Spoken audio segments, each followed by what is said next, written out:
Good morning, ladies and gentlemen. I'd like to welcome you all to Natal Computer College's second Cultural Day.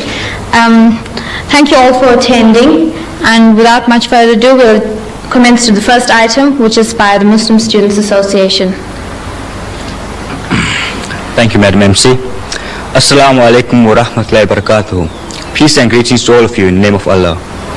The Muslim Students Association extends a warm and cordial welcome to our guest speaker, Mr. Deidat, the staff and students of Natal Computer College. Mr. Deidat will be discussing the topic, the Quran and the computer. After his talk, students will be given the opportunity to ask Mr. Deidat any questions. Please feel free to ask him any questions whatsoever. Mr. Deidat.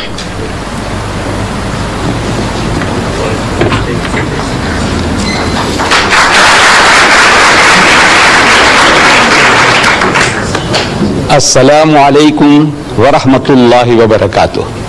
It means peace and blessings of God to each and every one of you. I feel privileged to come to speak to your computer college, and the subject that I have chosen is the Quran and the computer. Naturally, you are inquisitive, wanting to know that this book of Islam, the Holy Quran, which was revealed 1,400 years ago,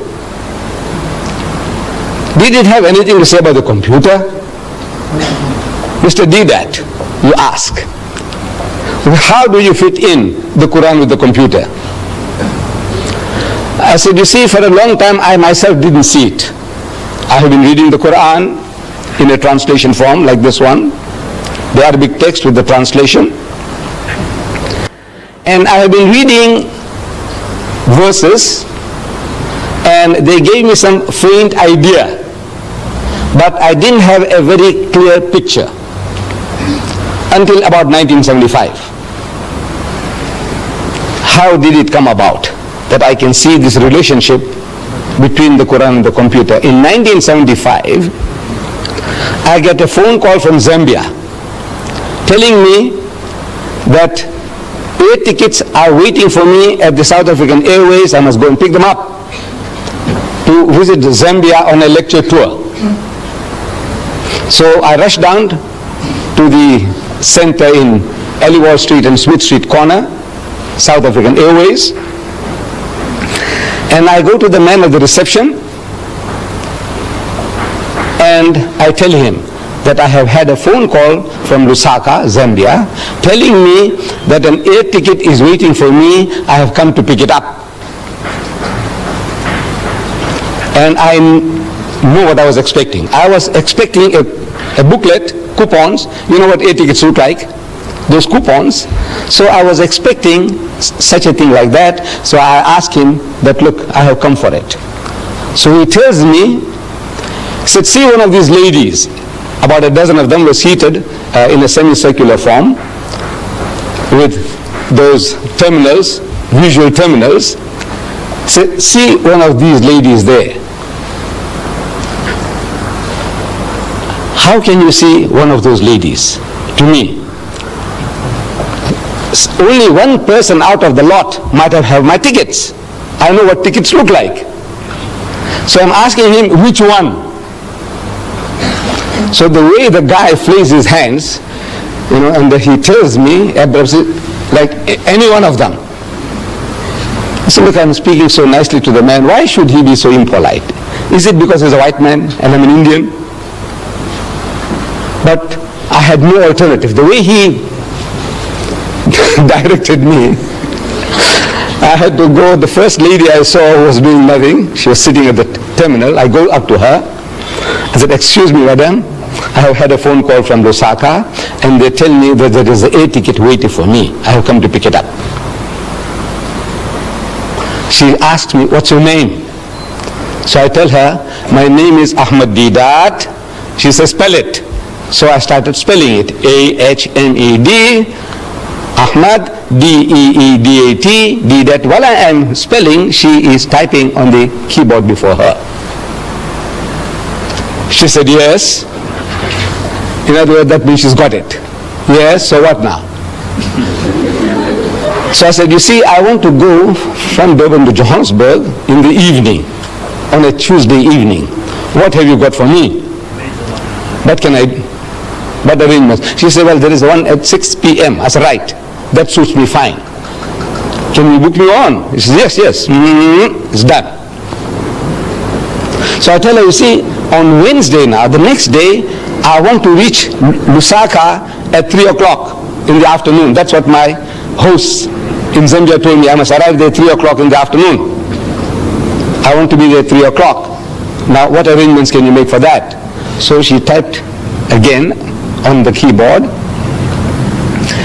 and she's asking me, do you want to go through Maputo or through Gaborone? I said, look, it doesn't matter, as long as I'm in Lusaka at 3 p.m. So she types again, and she said, you see, you are booked on Zambian Airlines, and the other plane to transfer this ticket to another thing, we have to contact Zambian Airlines. And there is a national holiday in Zambia today, so we can't contact Zambian Airlines. So please come tomorrow. And you can imagine my disappointment walking from near the Mosque Madrasa Arcade to Smith Street and expecting the ticket in my hands, that it was almost within my reach, but not within my grasp. Disappointed. Come tomorrow. So I'm asking the lady, I says, madam, where did you get all this information from? So she tells me this is from the head computer in Johannesburg. I said, you know, when you were trying to book me in at the 6 o'clock flight, suppose there was only one seat left, and there were more than one of these terminals might have been trying to get the ticket. What happens then? He said, no, the first one within the second, he gets ahead, he gets a ticket, and the rest is blank. How does this happen? He said, you see, every computer in the country which is connected to the head computer has access to that knowledge. The head computer in Johannesburg. Everyone with this terminal has access to that. I said, I see. And I came out, walking back to my offices in Madrasa Arcade. While I'm walking back, the thought occurs to me that this is how this Quran was revealed. This Quran. And verse from the Quran, from the 85th chapter, the last verses 21 and 23, the last verses, tells me, بَلْ هُوَ قُرْآنٌ مَجِيدٌ فِي لَوْحٍ مَحْفُوظٍ. That nay, this is inscribed in the glorious Quran from a tablet preserved. From a preserved tablet. Now, if you have a volume like this, and if you want to know what the Quran says about the Quran, you open, just like in a dictionary, in Q, just like in the index, Q, and it will tell you everything the Quran says about the Quran. I'll give you examples.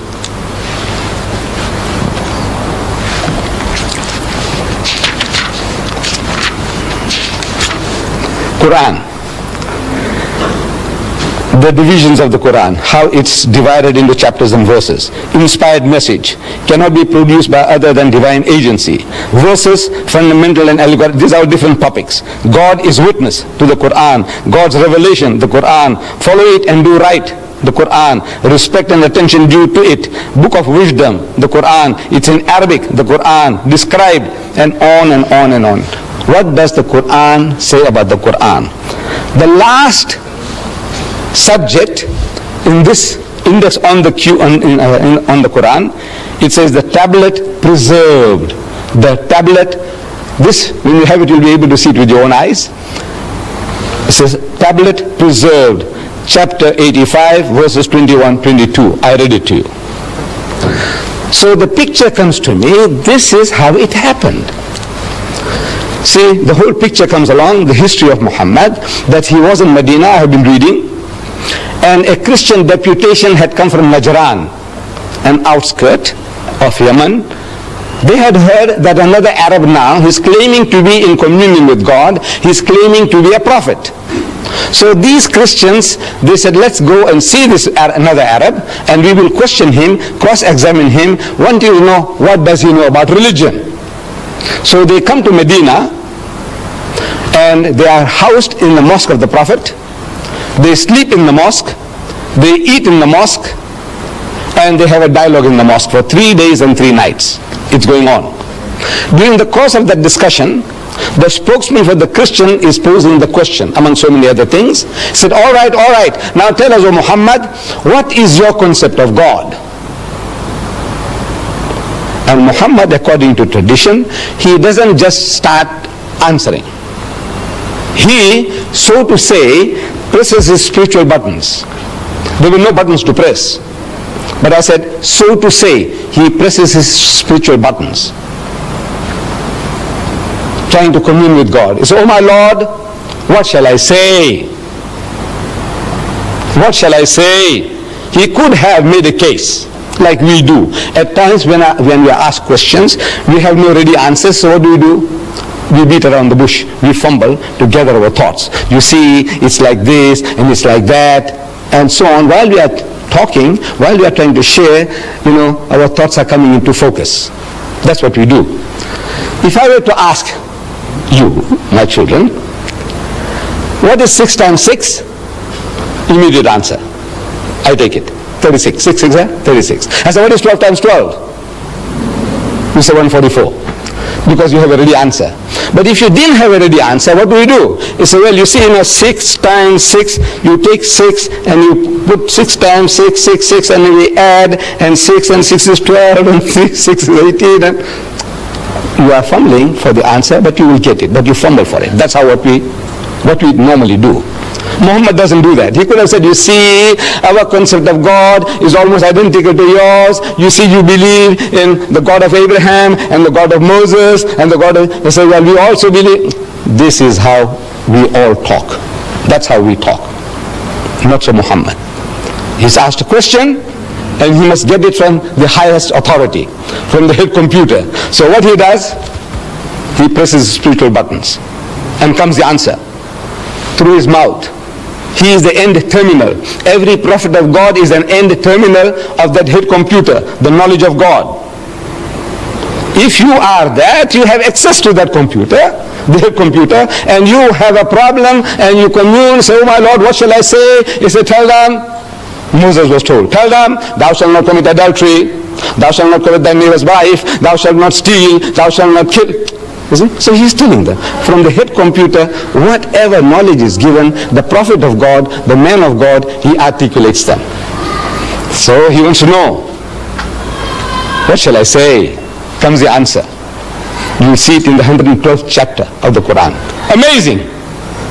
You open the chapter, it begins. Qul huwa Allahu ahad. Say, he is God, the one and only. Allahu samad, God the eternal absolute. Lam yalid wa lam yulad. He does not beget and is not begotten. Wa lam yakun lahu kufuwan ahad. And there's nothing like unto him. Finish. Whole chapter is finished. 4 verses. And back to normal. He said, you see, this is our concept of God. When he spoke, while he was speaking, the normal discussion was on a different level of speech. Now, when he's uttering those words, he's on a different level. قل هو الله أحد الله الصمد لم يلد ولم يولد ولم يكن له كفوا أحد. And back to normal. He said, you see, this is our... Where did he get it from? He's asking, oh my Lord. Nobody heard him. Nobody heard him say that. But he's asking, what shall I say? Comes the answer. I want you to see it in this book. It starts, say, he is God the one and only. So why say? A chapter begins, say, he is God the one and only. Why say? Because asked, what shall I say? Comes the answer, say, he is God the one and only. Now, this is how every verse of the Quran was revealed to the Holy Prophet Muhammad according to his needs from the head computer. He is the end terminal. As I said and I repeat, every prophet of God, every true messenger of God is that end terminal. We are not. We haven't got that facility to make a direct contact with the head computer. Now this preserved tablet, what is a tablet? To me, that screen is a tablet, a visual screen. Your blackboard is a tablet. Your whiteboard or your green board, on which you write, is a tablet. Your computer chip is a tablet. The tablet of stone on which Moses wrote the 10 Commandments is a tablet. Now this tablet that God is talking about is not made of metal or stone or the silicone chip. It is a spiritual tablet, a spiritual knowledge. It is not material. Now what do you want to know? What else do you want to know? This is some aspect of what the Quran says about the Quran. What do you want to know about the Muslims and about Islam? Everything is in this book. The easiest way to have access to this knowledge about the Muslim is the book. We ourselves, we might be confused. The Muslim can be confused on so many things. But if you want to know authoritatively, what does your book of authority, the Quran, say? So you go to the Quran. So if you open the index, some of the subjects, I'll just give you a quick glance at some of the subjects. This book, claiming to be from God, naturally it must tell us everything about God that we can know. So, under G, look for God. There are more than 140 different references that you have access to from here, from this book, from this index. God. He is your protector. Chapter 2, verses 257 and onwards. He is the creator of all. He is most bountiful. He is merciful. He is most kind. He is beneficent. He is the orphan's shelter. He is the wanderer's guide. The guys wandering around, he is a guide to him. He satisfies your needs. God present everywhere. He is unity. He is one, not one in a trinity. He is not one of two. He has got no begotten sons. He is wise. He is best disposed of affairs. He is most high great. He is irresistible. He is never unjust. He is exalted in power. He is free of all wants. He is worthy of all praise. And on and on and on. You want to know what does it say about man?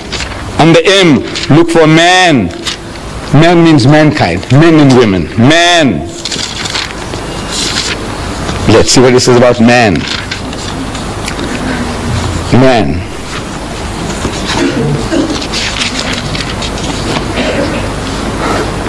He is tested by God. He is being tested by God. In your behavior, what are you doing? How your mind is working? What you do? Things men covet. Things that men love most. And here, I might ask you, here, man as a male, I want you to tell me, if you can, what does he covet most? What does he love most? What does he want most? Huh? Money. Now don't be afraid. No harm done. We won't disqualify you in your exams. Yes, my child. Materialistic. Power. Huh? Huh? Who said that? Who said that? What did she say? Woman. Woman. Yes, woman. Look, this is 1400 years ago. This man Muhammad is made to say, things men covet. I want you to look it up when you have this book. You will have this book. Each and every one of you will be entitled to this book free. I will give it to you all free. This encyclopedia. So no use me tantalizing before you. You know that golden carrot, and says, you see, it's there, it's there, it's there. And he says, where do you get it? I say, you see, you go to the Islamic Propagation Center and you buy one. Now I want to do business with you. No, I'm not here to do business. So the Quran says, زُيِّنَ لِلنَّاسِ حُبُّ الشَّهَوَاتِ مِنَ النِّسَاءِ. So fair in the sight of men is the love of things they covet. Number one, مِنَ النِّسَاءِ, of women. وَالْبَنِينَ, then your offsprings, your children. وَالْقَنَاطِيرِ الْمُقَنْطَرَةِ مِنَ الذَّهَبِ وَالْفِضَّةِ, and hoarded heaps of gold and silver, and wealthy land, and horses branded for excellence. These are the good things of this world's life, says the Quran. But the nearness to God is the best of goals to strive for. Number one, the greatest distraction for man is woman.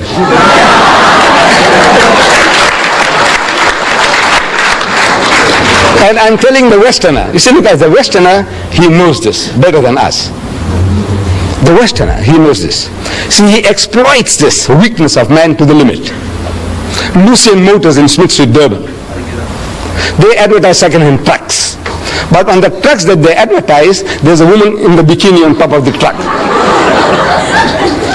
G Knots, they were in Field Street before, they've gone to Notre Dame now. G Knots, they sell farm implements, but on the tractors that they advertise, there's a woman in the bikini on top of the tractor. I'm asking, what has a woman in the bikini got to do with a second-hand truck or with a tractor? Now you tell me. Except the man. You know, he will be enticed to read. He'll be enticed to read because of the woman in the bikini. He wants to know now what about her? So he reads about the tractor, he reads about second-hand trucks because of the woman in the bikini. Then BMW has beaten the lot. It's a motor car, from my understanding, a little better than the Mercedes-Benz. I have had my Volkswagen Beetle 4 times over. You know, I had the first one, 120,000 miles I did, and then next one and next one. Now they don't produce them anymore, those Beetles, you know. Now I had to buy a Golf. First Golf finished, then I had to buy a second Golf, and I got my second or third one now. I'm still not in the market for a BMW. I don't know about you, Mr. Maharaj, Natal Computer College. So, but I see the advert in our daily news, our local paper. BMW motor car, advertised. A picture of the BMW motor car. In front of the motor car, there's a woman in the skimpiest of bikini, what you call the tanga, you know, the G-string.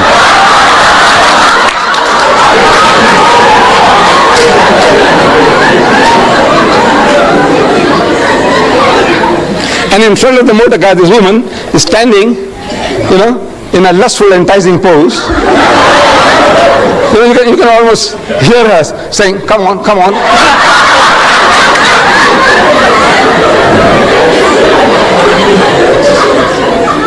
And it is written at the bottom, "Test drive her now." Who? The woman of the car. Who? Now you see what? I said I'm not in the market for it, but I had to read it. You blame me? I'm 73. Sorry, I've taken you off. Things men covet. You see it there. He's ungrateful. The ungrateful rich man. He is ever ungrateful. Leave out one to another. You know, we do some little favors for one another and we expect some kind of gratitude. Fidelity, faithfulness. One of our South African poets, he describes it very beautifully, the ingratitude of man. He says, fidelity, faithfulness, is said to be a human attribute which makes a modern gentleman distinguished from the brute. But that supreme fidelity, inborn in every hound, in every dog, which is the mark of man's best friend, in man is rarely found.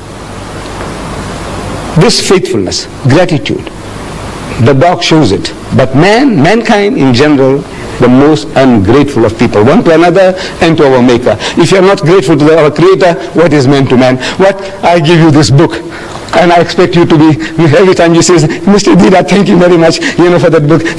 I expect that from you? No, I don't expect it. I shouldn't expect, because if I expect that, I'll be disappointed in mankind. I won't do anybody any good at any time. So look, these are all ungrateful wretches. Let them go to hell. I said, no, that's not my job to send people to hell. I said, no, I must do my best. I don't expect any reward from anybody at any time. He is ungrateful. He is given to hasty deeds. Everything he does in a hurry, and then he regrets afterwards. And on and on and on. What do you want to know? You want to know about Jesus, open J. Everything about Jesus. You want to know about Moses. Everything about Moses. You want to know about marriage in Islam and the M. You want to know about divorce in Islam and the D. What do you want to know? Everything on your fingertips. Now this book is yours. There's no bluff. You see, the only thing you have to do is collect these cards. These cards will be given out to you at the end of the talk. Each and every one is entitled to have a card. Only one, please. This card, you take it to 124 Queen Street, opposite the mosque in Queen Street. There's our Islamic television there in the window. Next door there's our shop there, also Islamic Vision, 124, 126, the address is given here. You go and present this, that's all. You give this card and they give you a book, this encyclopedia of 2,000 pages. How much? How much? Free. The only thing you have to do is take this little amount of trouble to go and give the card to get your book. Give your card, get your book. Now, what you do, suppose you take this card and before you go out, somebody tells you, man, you will get caught with this book. This book is going to capture your mind. It's going to enslave your mind. And if you get terrified, what you do? Tear it and throw it away. There's one book gone. Just tear it and throw it away. But you owe it to yourself. You owe it to yourself. There are in the world today 1,000 million Muslims. Just from the point of view of knowing how their minds are working, just from that point alone, you want to know what does his book say about what and what and what. The guy, the Muslim fellow who comes to you, you make an appointment, and the guy turns up late. Now, we are all, I don't know, most especially we black people, Indians, Africans, Coloreds, we are all, Muslim or non-Muslim, we are all not punctual. Generally, we are a very unpunctual people. We don't value time. But now if the Muslim fellow lets you down, you see, you have something to beat him with. And he can't fight back. You ask him, he says, you Muslim? He says, yes, I'm Muslim. He's very proud to say he's a Muslim, yes. And you're late? He said, well, he said, wait. You are going through a special training of punctuality. Once a year for 30 days, you are so punctual to the second, to the minute. In your fasting month, you fast? He said, yes. You fast? He said, yes. When you break your fast, when do you break your fast? Certain fixed time, right? He said, right. And you wait with the watch on your hands.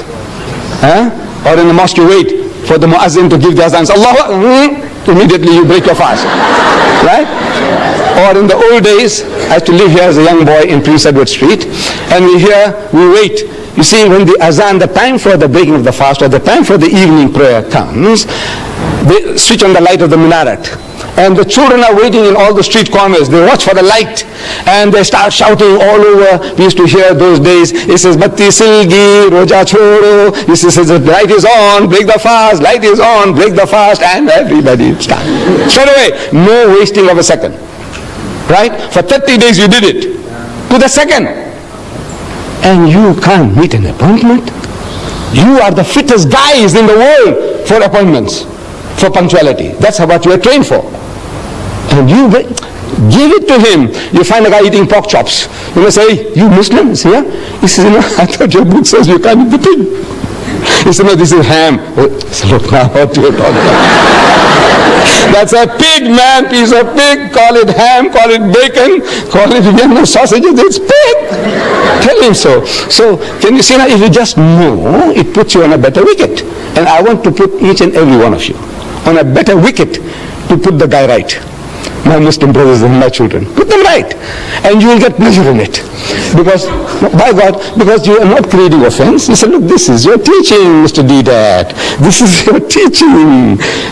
So, this is what I'm offering to you. This book it's a book of ornamental for you from the knowledge point of view, the psychology of man, about religion in general. You want to know about karma. Have you heard the word karma? Yes. There's a Hindu term, karma, the law of cause and effect. The law of cause and effect.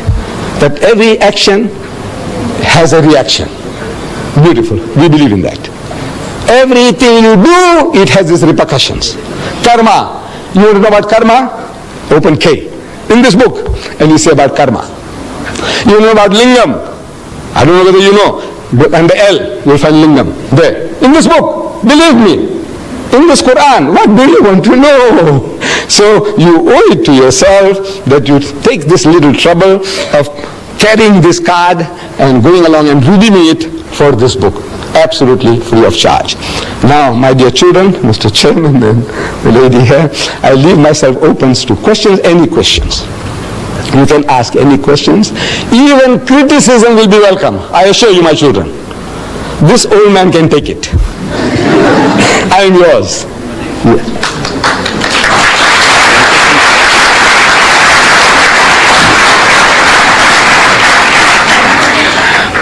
Thank you, Mr. Deidat, for that rather enjoyable and enlightening talk.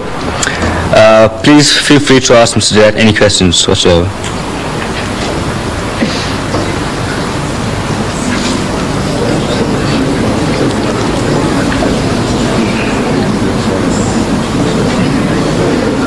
Yes, my child. What are Jews and Muslims enemies? If you come a little closer, please don't be shy. Please don't be shy, so that the camera can also catch your question. If you don't mind. No harm done. Okay, what are Jews and Muslims enemies? Are the Muslims and the Jews, are they not enemies? Why are they enemies? Yes, thank you for your question, ma'am. Now, we as Muslims and Jews, or Muslims and Christians, or Muslims and Hindus, we are not enemies to one another. But we are at war. The Jews and the Muslims are at war. What are they fighting about? They are fighting for a piece of land called Palestine. My brothers, the Arabs, they say Palestine belongs to them. My cousins, the Jews, they say Palestine belongs to them. It's a battle for the land. We have between brothers and brothers. Brother, they're all, among us especially. Father dies, and you find that this estate can't be settled. They must go to court. They must go to court.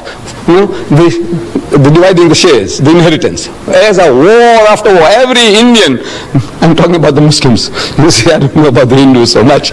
But I know my own people. You have to go to court. You have to go to court. So, this is brother and brother. We are brothers and cousins now. And both are claiming the same piece of land. What are the rights and wrongs of it? Now that is something that we can discuss. We can talk. For example, I'm talking to the Jews. I say, come and talk to me. I'm talking to the Jews. I've spoken to the University of Cape Town. I've spoken to them here at the Natal University. I have had so many discussions with them. I have written a book, Arabs and Israel, Conflict or Conciliation, and I sent it to every influential Jew in the country, in South Africa. The reaction was, they want to kill me, they want to bomb me. I said, come, talk to him. I got it all recorded, when they phone up and they use abusive language and what they're going to do to me and all that. I said, come and talk. Because my book says, call them. Call people to a dialogue. Come, let us talk. See if we can see reason. So it is not Muslims want to kill Jews or Jews wanting to kill Muslims. Because we have lived together, Muslim and the Jews, for over 1,000 years, no problem.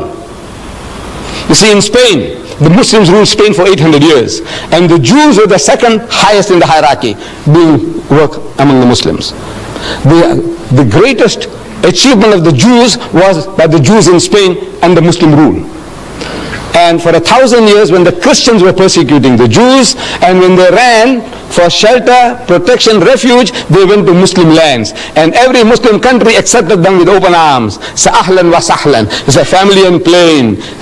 Come and live among us. We are the children of the same father, Abraham. Abraham had 2 sons, Ishmael and Isaac. You are the children of Isaac. You are the children of Ishmael. As such, we are brothers. Come live together. And they lived for 1,000 years. Not a single riot against the Jews. Not a nothing.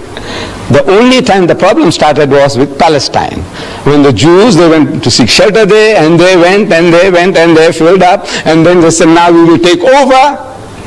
For the first time the Muslim wakes up to the reality. He says, now everything, this guy is going to take it over.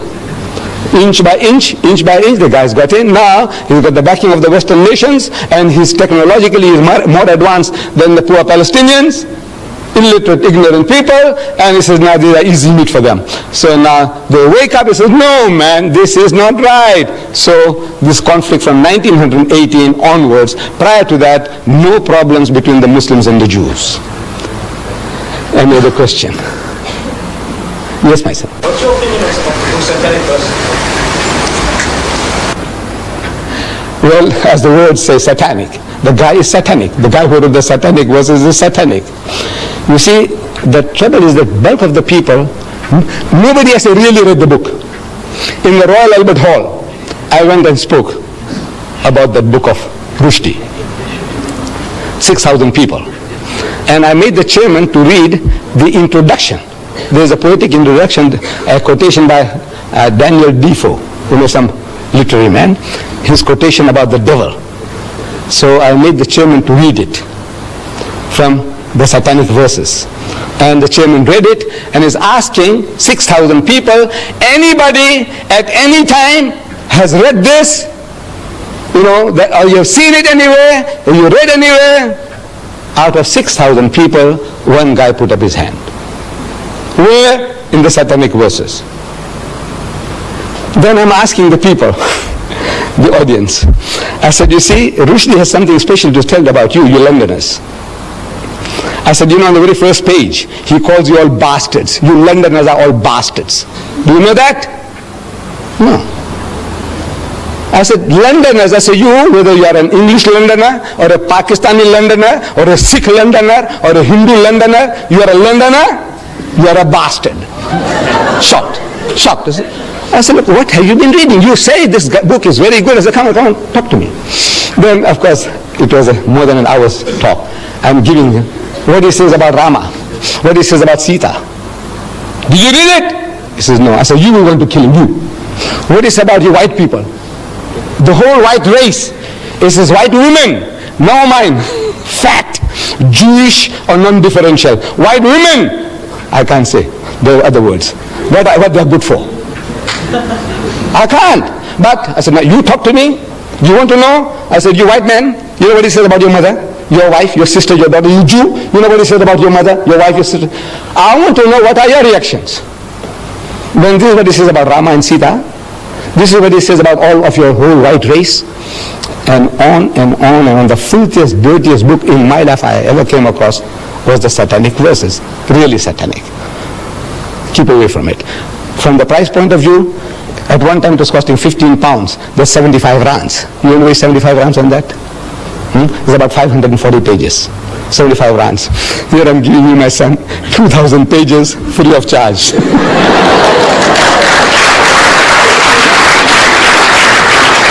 Yes. Deidat, just a while ago, you told me that Allah is very merciful and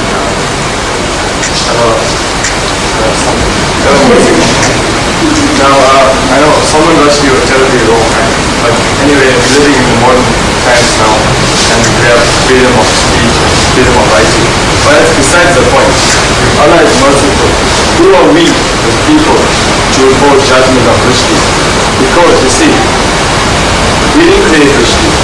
He was created by God himself.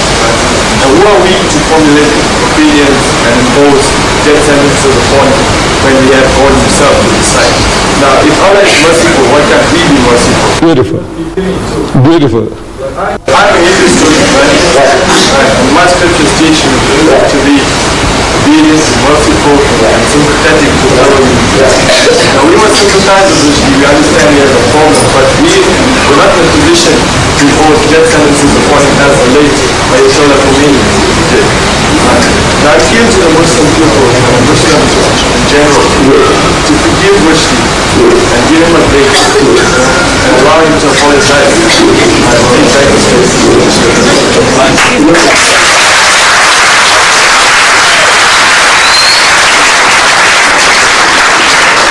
My son, very beautiful thoughts. God is merciful and we are expected to be merciful. He is just and we are expected to be just. He is beneficent, we must be beneficent. Charitable. He is holy, we must be holy. That is the teaching of Islam. That is the teaching of Hinduism. It's a beautiful teaching. But now, we are also told to respect one another. Now, ask you, what is your name? So you tell me, I'm Mr. So-and-so, Naidu, or Padyachi, or Mudli, or Govanda, whatever. They say, yes. I knew your great-grandmother. Because a lot of people, I know their grandfathers and grandmothers. I'm 73 now. Since I was a young man, I have been moving around a lot, you see, I know. So I said, yeah, your grandma, yeah, man. Weekends at stage, she used to live there, you know. You know, she was the biggest whore. I said, you know, she was international, not only for Indians. Now, if you punch me in the jaw, have I a right to blame you? I said, what am I doing? I'm asking for it. Am I not? He said, what am I doing? Talk, man, talk. Talk nicely about everybody. You swear my mother, look, you can call me anything. I'm big enough. I told you. I said, this old man can take it, if you remember. You know, I said, ask any questions, even criticism will be welcome. I said, this old man can take it. I stand by that. But now you come along there while you're asking me questions and you swear my mother, you know, at this stage, I will punch you on the jaw. By God. No, I'm not. I'm talking frankly. My mind is still 16. In my mind, I'm still 16-year-old. I know my body belies that. You see, but my mind tells me I can give it to you, and I will punch you on the jaw. Maybe I'll break your jaw and also break my hand because it's gone too soft now. It's not what it was before. You see, but now this is the natural reaction of anybody. You swear my mother? Look, call me anything, man. Call me an ox, call me a donkey, call me a fool. I can tolerate you. But leave my mother out of the picture. You understand? Don't talk about my mother. Don't talk about my wife. Don't talk about my daughter. Now there, I'm going to go berserk. You blame me for that? You see, the Western law, beautiful. It protects the living. If I call your mother a whore, your mother has a right to take me to court. Did you know that? She has a right to take me to court for besmirching her fair name. I call her a whore. I must go and prove it. In the house of Islam, as a Muslim, in a Muslim country, if I call your mother a whore, I must produce 4 witnesses to prove it. That I saw her actually committing adultery. Not one, no, I saw another 3 witnesses. We all are eyewitnesses. And all the witnesses, you know, if they have to come to testify against your mom, they'll have to be consistent in their evidence and the cross-examination. If one of them fails, all the 4 will get 80 lashes each. You besmirch the fair name of a lady? Now, that is Islamic law, Western law, law of defamation. You say something about a living person, that person has a right to take you to court. That you know. But you see, Western law doesn't protect the dead. Your mother is dead, and I call her a whore. And I'm a big bully. I have a big gang behind me. I say, go on, do what you like. What can you do? What can you do? Nothing. You're helpless. Because the law doesn't protect this. And look, then now you must bring your mother out of the grave to come and say, look, I was not a whore, which we can't do. So the stigma sticks. So that guy, I have no right to forgive. If somebody saw your mother, or I saw your mother, these people have no right to forgive me. Your mother has a right. If she's living, she has a right to forgive me. You forgive me, your brothers and sisters forgive me, your father forgives me, your mother but if your mother is dead, if she's dead, I get away with it. So this is the law why the man says, now you say something about my mother which is blasphemous, and the law of blasphemy in the house of Islam is death. Yes, anybody else? Yes, my son. Just one second. Let's give the young man a chance first. We'll come back to you. Yes, my son. What, you believe in Satan? Yes, that there is a power, satanic powers. I do believe. Yeah. How come all these Satanists, how come they only oppose the Christian religion and not the Islamic religion? Maybe they have nothing to chew on. You see, the satanic people, what do you say? There's a cult. Is that what they're attacking the Christians, you say? Right, because they come from Christian background. Sit down, my son. You see, they come from a Christian origin. All the Satanists, they were not Hindus. before they became Satanists. They were not Muslims before they became Satanists. What were they? The background, Christianity. So in other words, they come from that background, they know more about their background, so they attack that background. I think that is the answer. Why would they want to attack the Christians and not the Hindus, not the Buddhists, not the Muslims? Why? I said, no, they have no knowledge about Buddhism, Hinduism, Islam. They have no knowledge, but they have knowledge about Christianity, so they can play on that. I think that is the reason. Yes, my son, you had something. Why do the Muslims wear a hood? Why do they wear a topi or whatever you want to call it? This is, from the religious point of view, in our relationships with God, it's not a necessity. This is not a necessity. But in society, we need an identity. Suppose I meet you in the street, I might think that maybe he's a Tamilian, and if I knew how to say good morning to you in Tamil, I would have said it. Otherwise, now I'm at a loss. The other guy, like me, who looks like me, the Banya, they are my cousins. See, we are the same race. Banyas and me, I am a Gujarati Muslim. The Banyas are Gujarati Hindus. In our complexions, we are the same. The Banya Hindu and the Banya Muslim is the same. We also have the same surnames, if you know. Muslim Patel, Banya Patel. Muslim Desai, Banya Desai. Muslim Bhula, Banya Bhula. I'm sure you have come across. Right. So what is all this? No, actually we are one people. Now when I see the man in Grey Street, I'm telling you, frankly, I pass the people in Grey Street and a lot of people, they smile at me. Now I don't know whether the guy is a Banya Hindu or a Banya Muslim. I don't know. So I also smile. Because I can't make out. Because I keep on seeing them, the face becomes familiar, as if I know the guy. But now what shall I say? Shall I say Namaste? Shall I say Ram Ram? Shall I say Assalamu Alaikum? I said, what shall I say? So because I'm not sure, I also give a big smile. Now in the West, my people now, because of this problem, they start saying hi, you know, you're 100% okay, you know, hi, you can't say salam babu, salam bhaiya, or you can't say, you say hi becomes universal. So we wouldn't like to lose our culture and tradition. I like to wish you, my son, whether you are an African Muslim, I say assalamu alaikum. If I see you are an Indian, I say assalamu alaikum. Anybody, I go to China, I see somebody, I say assalamu alaikum. And that's an open door for us. So as soon as I say assalamu alaikum, I go to a strange place, Hong Kong. I've been there, Hong Kong, Singapore. And you see anybody say assalamu alaikum, I say, you know, I come from South Africa. I would, where is the mosque? I say, come, I will take you. Otherwise, I'm asking, excuse me, where's the mosque? So what's that? I don't know, I'm like a fish. If I recognize somebody, immediately I say assalamu alaikum, and his heart and home are open for me. It's like an open sesame, you know, this headgear. So I said, now, for the purpose of recognition that I may wish people, I want my children and my people to have an identity.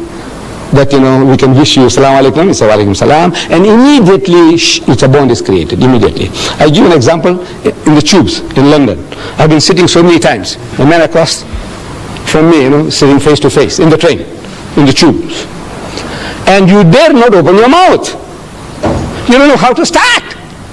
Because it's, excuse me, when you come, look, among us, it's so easy. By God, it's so easy. If I say, assalamu alaikum wa rahmatullah, so where you come from? So he tells me, well, I come from certain place. Says, I come from South Africa. So where? Where from South Africa? He says, Durban. I said, what do you mean Durban? I come from Durban and I haven't seen you. He said, no, I live here in Springfield like this, like that. Immediate bond. Where you come from? Pakistan. I said, you know, I was also in Pakistan for 3 years. You know, I was in, bond, immediate bond. But now, the other guy, because they're not used to that, as soon as I ask, he says, where you come from? He said, well, that's your business. He said, your business. The other guy, I can ask him immediately, our culture. He said, are you married? This young fellow here. He said, no. I said, well, what's wrong with you? Huh? Come on, I'll show you, there's Mr. Deedat's daughter. No, this is our culture. Are you married? Yes. And the children? Look, this is to us like we are all open book to everybody. We want to know, we want you to know everything about me, and I want to know everything about you. And this does it when I know that this is our cultural background. I can talk to you more freely. Otherwise, I'm afraid. If as soon as I ask you some question, you say, what are you from the inspector? Receiver of revenue? What is it? Yes. Yes, lady. Yes. Why don't females go to mosque? Yes. Why don't females to the mosque? Yes. You see, the mosque, the obligation to pray in the house of Islam is on everybody, male and female. We are all obligated. Fasting, same. Pilgrimage, everything that the man does, the woman does. Everything, same. But there is what is called a segregation of the sexes in the house of Islam. Like among the Africans, it's a shamipa. Respect for womanhood. So the man comes along into the kraal, the men go with the men, and the women go with the women. Now in our culture, it's the same. There is what is called a segregation of the sexes. Men and women are not allowed to freely intermingle. So in the absence of a separate facility in the mosque, where they can come into the mosque without intermingling with men, they pray at home. But now in the mosques in South Africa, provisions are being made. Where you have a separate entrance for the ladies, separate ablution facility for washing, toilets, everything separate. They are in the mosque yet out of the mosque. In other words, what is forbidden is free intermingling. In the house of Islam, means in our teaching, no Muslim man has a right to be alone with a woman who is not his mother or wife or sister or daughter. Everybody else is to keep them at a respectable distance. If I was going to Johannesburg, alone in the car, I need company. If I see you, my sister, my daughter, you standing by the roadside, trying to thumb a lift, my religion says don't give her a lift. Not because you are an African. Even a woman of my own race, don't give her a lift. But if she's accompanied by a man, maybe her husband, maybe her brother, maybe her father, it's an act of charity. Come inside, I'm empty, where are you going? I'm going as far as Newcastle, etc. Get in. Free. It's an act of charity. But if the woman is alone, whatever race, my own race, he said, don't give her a lift. Why? Because it is a challenge to man's manliness if he doesn't make some suggestions. This is man, any man, every man. Unless he's a hypocrite or something else wrong with him. A man is a man. He has a woman beside him and is traveling alone now. He wants to know, are you married? He says, no. Have you got any boyfriends? He was, are you married? How long? 15 years. Any children? He says, no. He says, Mr. Naidu, working hard enough. Big joke. This is man, any man. See, every man is like that. So therefore, this is now, look, before that thing happens, this old man, I'm talking about this old man himself. Look, before that happens, you see now, you are nice and jovial, you're smiling, I say some small joke and you laugh like hell, in the car. To me, this woman is game. She's fair meat. This is man, any man, every man. So, Islam says, keep him at arm's length. I must keep you respectfully at a distance, and you keep me at a respectable distance. This is the reason there is no free intermingling of the sexes. Yes.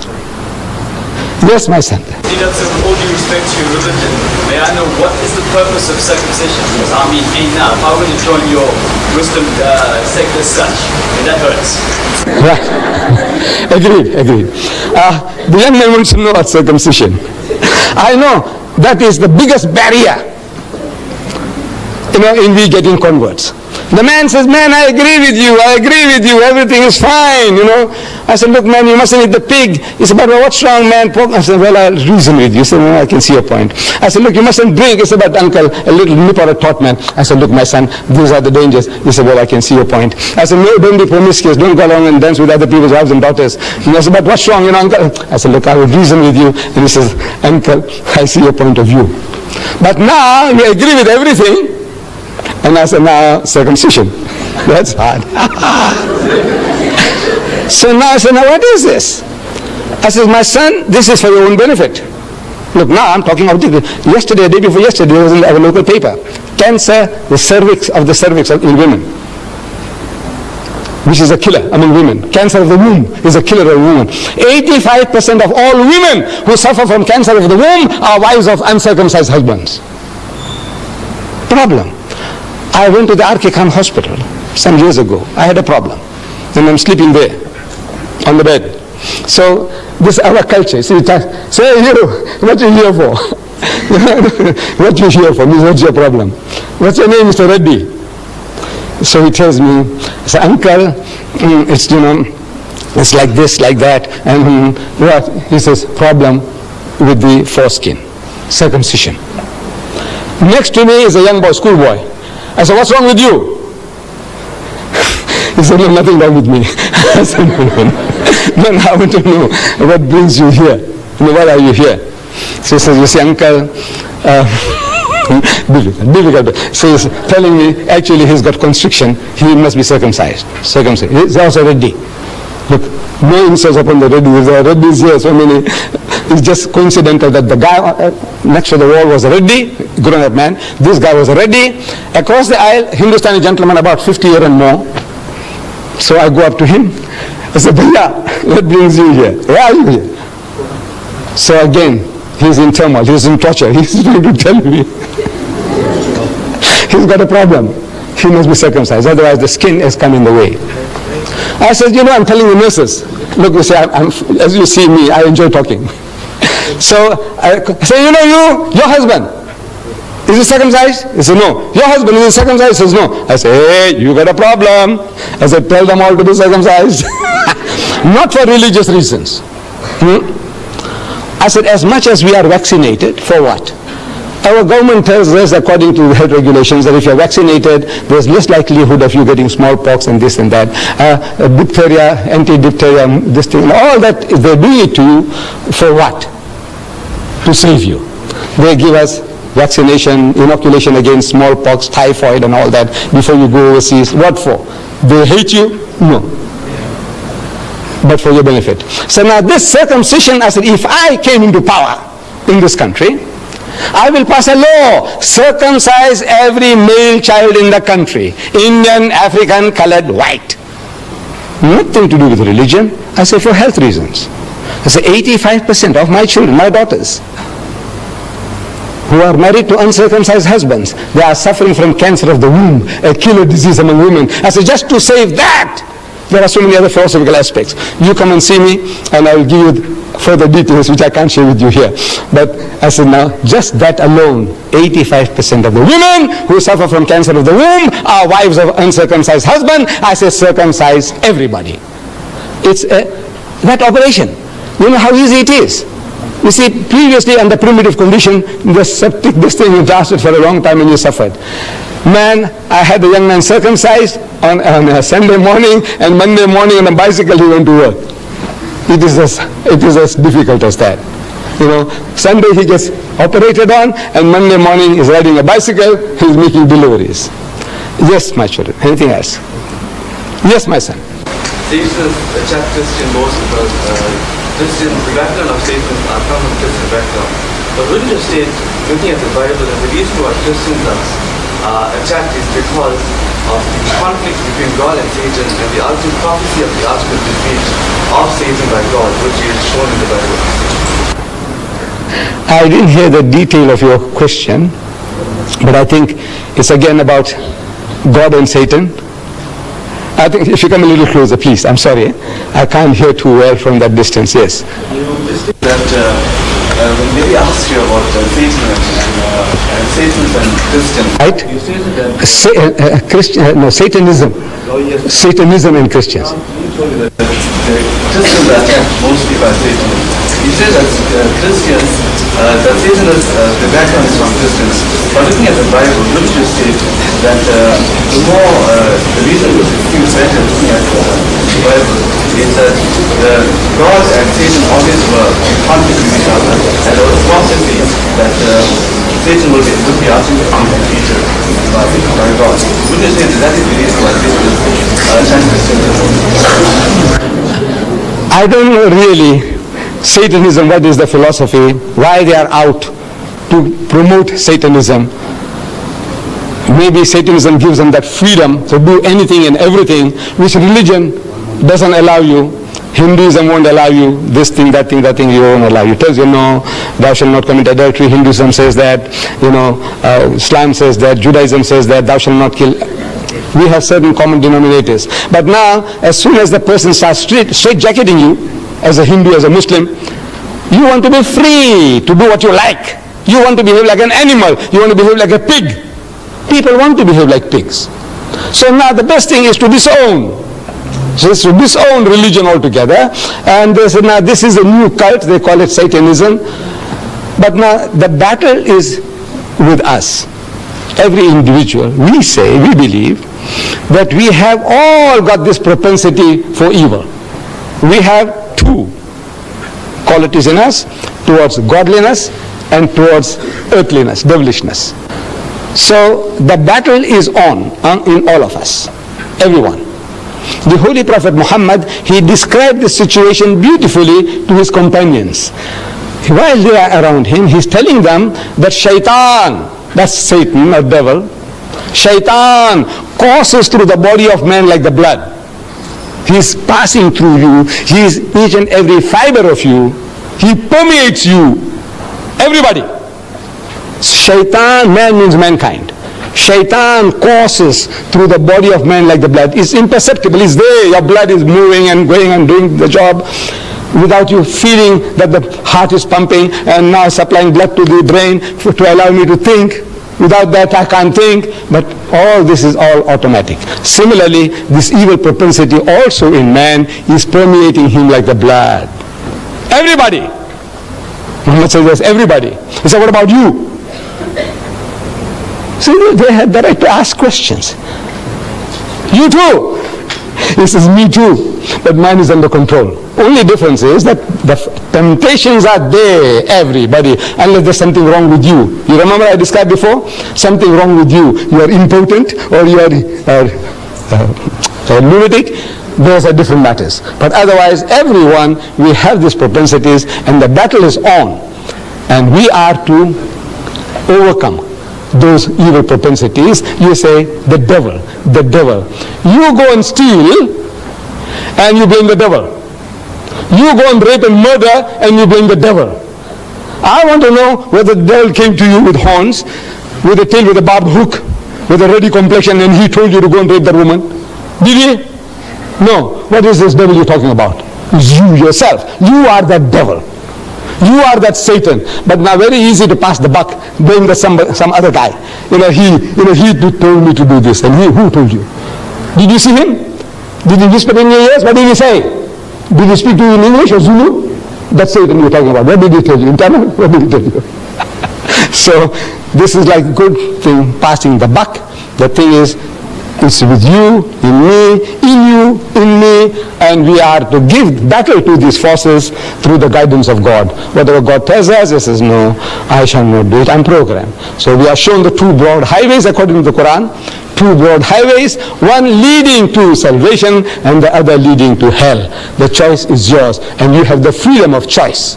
That freedom of will is given to you. You make your choice and you make your decision, and therefore you are accountable. You will have to pay for it. You might get away here, but not in the hereafter. Yes. You want me to continue? Yes. Since if you have any more questions, I'm here. You have had enough. All right.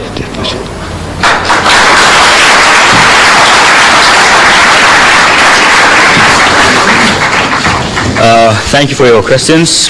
That brings us to the end of our presentation. And once again, to our guest speaker, Mr. Deidat, thank you very much.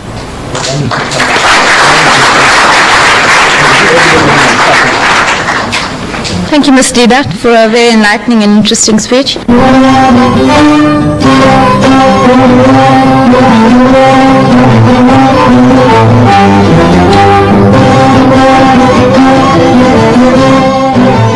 Just